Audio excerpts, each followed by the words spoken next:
Fields of Yesterday. After the Psychoschizophrenia record, the label had actually gone out of business. And we were once again stuck in a situation looking for a new label. So I started writing a lot. And with the success of Psychoschizophrenia, I really felt like I found my groove as far as writing and not having to be so concerned with having a 3.5-minute pop song that fit all the proper requirements to have a radio hit. So I was writing, and all I cared about was being able to express musically and write great songs that I thought were unique and were from my heart. And so I had lots and lots of demos, lots of stuff, songs that didn't make the first few records I was building up a big library. So we got an offer from a label over in the UK to do, they wanted to sign the band. I said, I don't have anything ready right now, don't have a new album. And they said, well, what do you have? And I said, I've got tons of demos.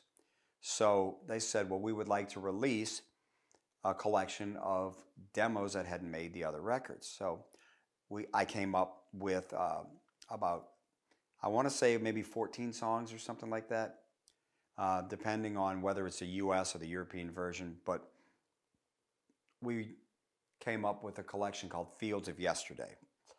So these were all demoed songs for Poetic Justice and Psychoschizophrenia, and ones that I had written in the meantime. And we put a collection together.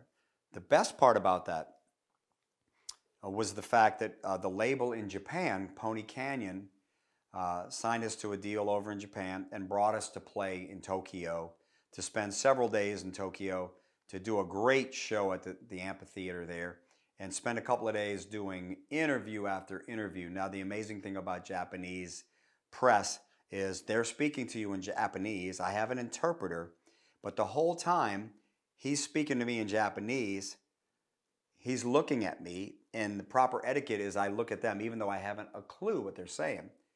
Then the interpreter tells me what's said, and then I read it back staring at the interviewer at the same time. So it's a little strange, but it was amazing. I did tons and tons of interviews and met some of the nicest people. It was probably in my top 2 or 3 shows and places to perform in my entire life. Tokyo was amazing. So Fields of Yesterday allowed us to go to Japan. It also kept us in the public's eye while we were trying to regroup and find a new label. So even though I never really thought I'd put out an album of B-sides or a demo, so to speak, a lot of people really liked that. They liked hearing that raw Lillian Axe sound.